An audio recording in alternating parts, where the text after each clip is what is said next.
Study the vision Azamgarh से मैं are के सर आपके बीच में पुनः संस्कृत क्लास लेके उपस्थित हूँ। टॉपिक है माहेश्वर सूत्र। माहेश्वर सूत्रों पर आज चर्चा होगी। माहेश्वर सूत्र कितने हैं, माहेश्वर सूत्र किसने लिखा, इससे संबंधित छोटी सी कहानी क्या है, उस पर चर्चा आपके बीच में आज क्लास में होगी। माहेश्वर सूत्र का मतलब शिव के द्वारा दिया गया सूत्र। माहेश्वर महेश शिव जी को बोलते हैं। महर्षि पाणिनि ने जब इनकी तपस्या किया, ओम नमः शिवाय का जाप किया गुरु जी के आदेश से, तो इन्होंने एक नृत्य किया जिस नृत्य को नटराज नृत्य बोलते हैं। और उस नृत्य के अंत में इन्होंने अपने डमरू को 14 बार बजाया। 14 बार की ध्वनियों को महर्षि पाणिनि ने लिपिबद्ध किया, लिखा, जिसमें स्वर और व्यंजन का ताना बाना है। उन्हीं पर चर्चा आज करना है। लेकिन उस माहेश्वर सूत्र से पहले जो एक श्लोक है, उस श्लोक की चर्चा हम लोग करते हैं कि श्लोक है क्या।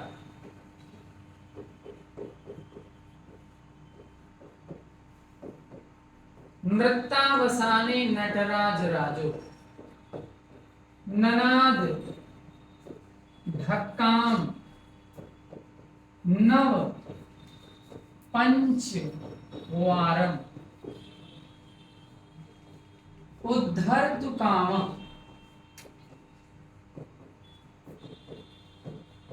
सनकादि सिद्धांत एतद्विमर्शे शिव सूत्र जालम। यही वो श्लोक है जिसके अर्थों को हम लोगों को समझना। नृत्तावसाने नटराज राजो धनाद ढक्काम नव पंचवारम उद्धर्तु कामः सनकादि सिद्धान एतद्विमर्शे शिव सूत्र जालम। नृत्य के अंत में, अवसान माने अंत में, नटराज राज भगवान शिव ने ननाद माने बजाया, ढक्काम माने डमरू को, नौ माने 9 और पंच माने 5। 9 और 5 कितनी बार? 14 बार बजाया।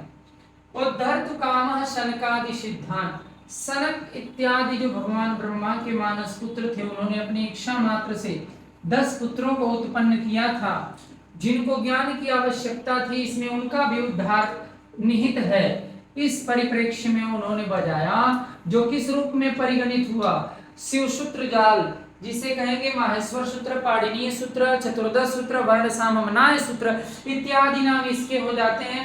पाणिनीय सूत्र इसलिए कहते हैं क्योंकि महर्षि पाणिनि ने उन ध्वनियों को सुन करके इन माहेश्वर सूत्रों को लिखा, जो इस प्रकार हैं: अ ई उ और ड़, दूसरा री ऋक ए ओ अंग आई औ च, पांचवा हया व रट, छठवां ल और ड़, सातवां इयम अंग ड़ नम, आठवां झ भ इयं, 10वां घड़धस, 11 नंबर पर है ज ब ग ड द और श, जबगड़दस। 12 है ख फ छ ठ थ च ट त और व। 13 है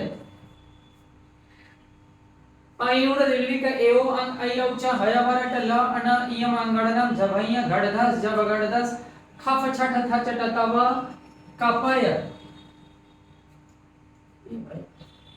अयुण दिल्ली का एओ अंग अयौ च हय वरट ल अन इयम अंगड़नम झभैया घड़धस जबगड़दस। इसके नंबरिंग में गड़बड़ी हो गई है, ठीक है। 8 के बाद यह 9 है, यह 10 है, नंबर इसका गड़बड़ पड़ गया। 9 10 11 12 पर है कपय, 13 पर है शशशर और 14 नंबर पर है हर। ये वही माहेश्वर सूत्र है जो उनकी डमरू की ध्वनियों को सुनकर के महर्षि पाणिनि ने लिखा था। अयुण रिलरिक एओ अंग ऐ औ च हय वरट ल अण इयम अंगड़नम झभय घड़दस जब गणदस खपछट थचट तव कपय शशर और हल।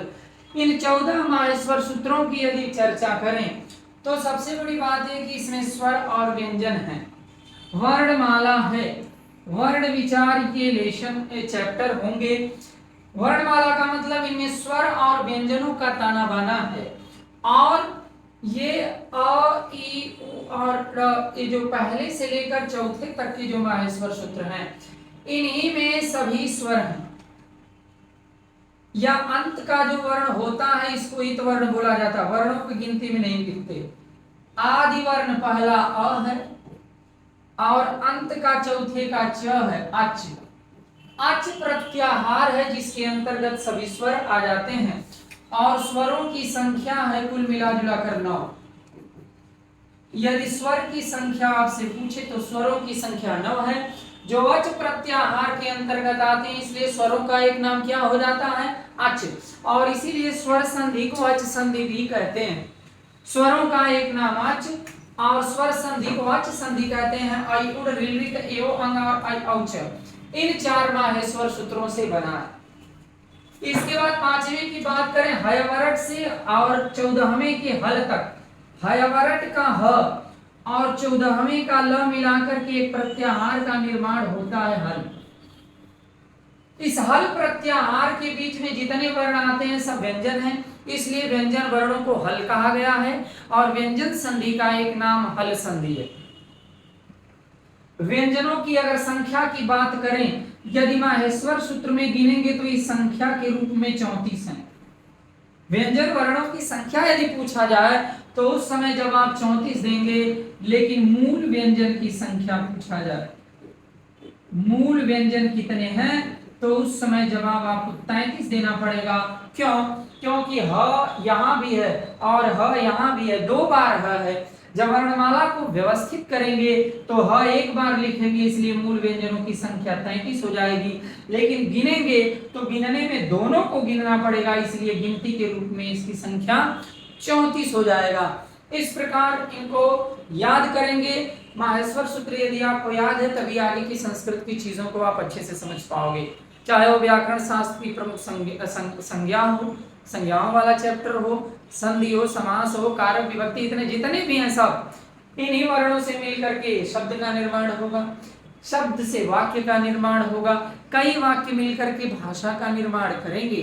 अतः ये याद होना आवश्यक है। यदि संस्कृत आपको अच्छे से जाननी है तो ये एकदम जिह्वा पर होने चाहिए, जुबान पर होने चाहिए। किस प्रकार याद करोगे आप? सबसे पहले सूत्र को एक बार रिवीजन कर देता हूं। नृत्यावशाने नटराज राजो ननाद ढक्काम नव पंचवारम उद्धरतु कामः शनकादि सिद्धान एतद्विमर्शे शिव शुद्ध जालम। नृत्य के अंत में नटराज राज भगवान शिव ने अपने डमरू को 9, 5, 14 बार बजाया। उद्धार की कामना सनक इत्यादि जो भगवान ब्रह्मा के मानस पुत्र हैं, नारद जी, दक्ष, भृगु, वशिष्ठ इत्यादि 10 इच्छा मात्र से उत्पन्न जिनके पुत्र थे, उनकी भी उद्धार की कामना इनमें निहित थी, क्योंकि उनको विज्ञान की आवश्यकता थी। और जो किस रूप में परिगणित हुआ, शिव सूत्र के रूप में जाना गया, जो इस प्रकार है। ऐ उड़ ऋ एओ अंग ऐ औ च हयवरट ल और ण इयम अंगड़नम झभैया घड़धस जब गड़दस खप छठ थच तवा कपय शशर और हल। ये रहा माहेश्वर सूत्रों के संबंध में विस्तृत चर्चा। आगे अब स्वर के कितने भेद हैं, स्वर कौन कौन से हैं, व्यंजन क्या है, इन पर विस्तृत चर्चा आगे के चैप्टर्स में होगी। लेकिन आज के लिए इस क्लास में इतना ही। सेशन को लाइक करें, सब्सक्राइब करें, ज्यादा से ज्यादा शेयर करें।